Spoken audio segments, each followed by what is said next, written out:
Last week marked 10 years since the start of the Saudi-led military offensive against that country, and this month the US has carried out airstrikes in parts of Yemen controlled by the Iranian-backed Houthi movement.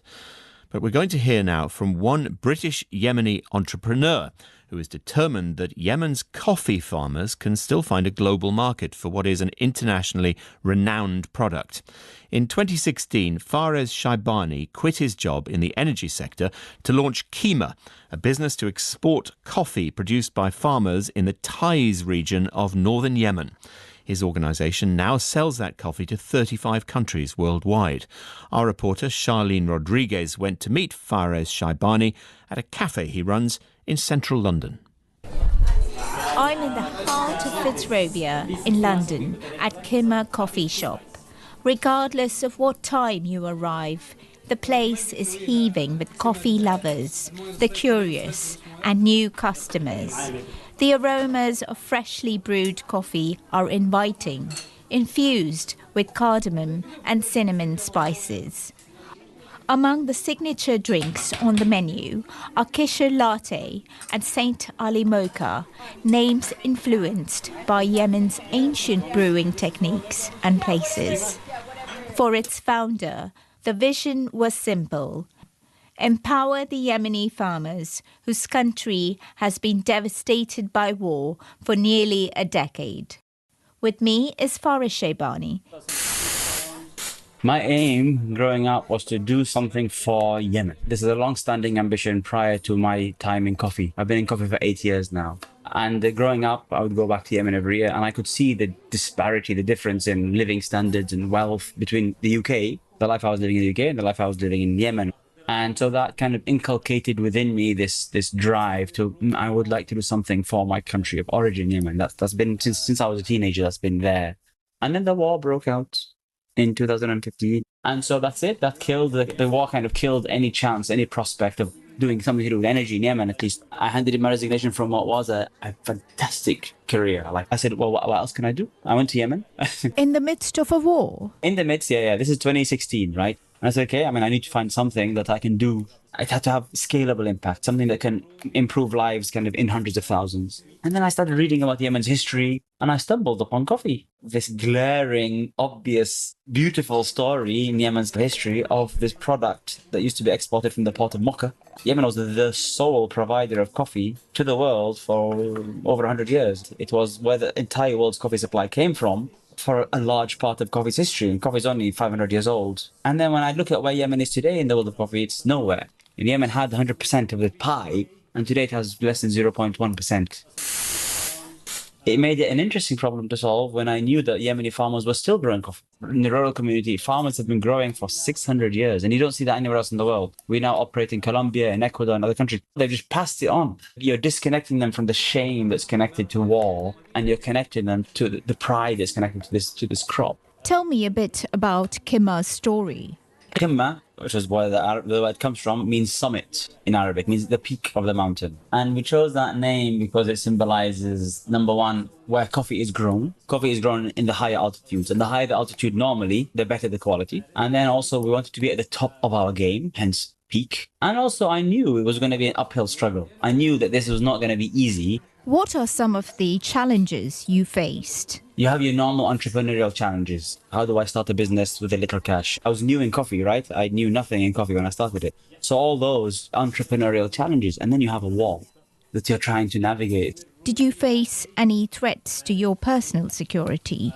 Many times we were threatened, physically threatened, using weapons. We've had carjacking attempts, we've had hijacking attempts, we've had theft of our coffee, we've had all that, we've had direct threats, we've had our people at gunpoint, held at gunpoint, numerous, even myself. Did you think about giving up? Yes. The most difficult stage at its peak, let's say, was when my people were taken. I had my team members were taken by the authorities in the north on a false accusation by some trader who didn't want us to be in their space. The Houthis, you mean? The Houthis, yeah. They detained two of the most senior kind of members of the organization. And one of the people was my childhood friend. So it wasn't just a professional crisis, it was also a personal crisis. Then that was the point where I was almost going to shut down, to be honest. What kept you going? Farmers, and anything that's significant takes significant risk. And the greater the thing that you're trying to do, the greater the challenge that it will come. Yemen's farmers have not stopped.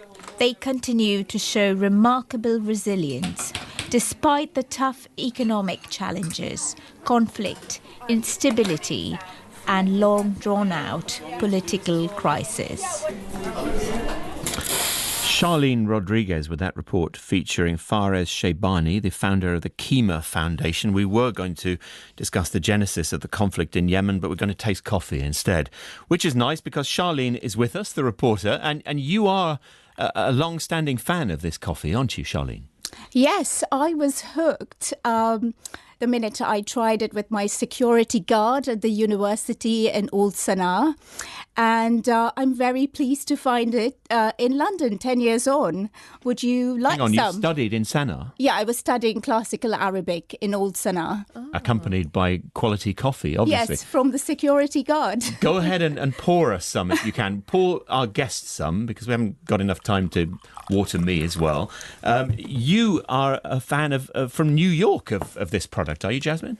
Yeah, Yemeni coffee shops are big in New York, and they're getting even more popular now that more and more people, especially in the younger generation and Gen Z, are moving away from drinking alcohol and wanting to find places to hang out that are not bars or pubs, and they're moving towards coffee shops, and Yemeni coffee shops are enjoying the fruits of that, I would say. You're both hardened coffee drinkers, I think, and Michal, you were sniffing the jar of beans like a connoisseur at a coffee exhibition. Tell us what you smelled. I don't think it was very fruity and it was very strong. It smells wonderful. I can't give you sort of expert insight beyond the fact that I'm a sort of an avid consumer of coffee. But I would definitely have this any day of the day. Taste it in a moment. Charlene, coffee grows at high altitudes, doesn't it? The better the coffee, the higher it's grown, right? Yes, the higher the altitudes, the better the coffee. And I was intrigued to find out how the manuscripts documenting land ownerships and origins of this coffee goes back at least 300 years ago by some of these families. What's the verdict on the coffee, Jasmine? It's great. I love it. Can I take this home with me? You can take the pastries that generously accompany them home with you. What have we got there, Charlene? We've got some pistachio cream croissants, honey drizzled croissants, and pear and almond pastries. All Yemeni-based ideas, are they? Yes. They're very proud of their honey also, which is internationally exported. Good to be talking about Yemen in the context not of the civil war, isn't it, Michal? Absolutely. I mean, finally we have some more positive news. I mean, it feels like this. Today we have been sort of on a roll with some good news and not just the disasters. And somehow it feels good to promote an international Yemeni product. Goodness knows they must need all the economic assistance they can get at the moment. Absolutely, and I think what was also highlighted in the segment was that Yemen, export of coffee was really dropped back in the day, and now it's sort of coming back up. Charlene, sum up the quality of Yemeni coffee before you go, if you can. Earthy, fruity, divine. Divine, like it. You're nearly convincing me, and I'm not even a coffee drinker. Many thanks, Charlene. Many thanks to our guests, Jasmine El Gamal and Michal Ovardek. Hope you can join us again soon on Weekend. Thanks for listening. Enjoy the rest of your weekend if you can. Bye-bye.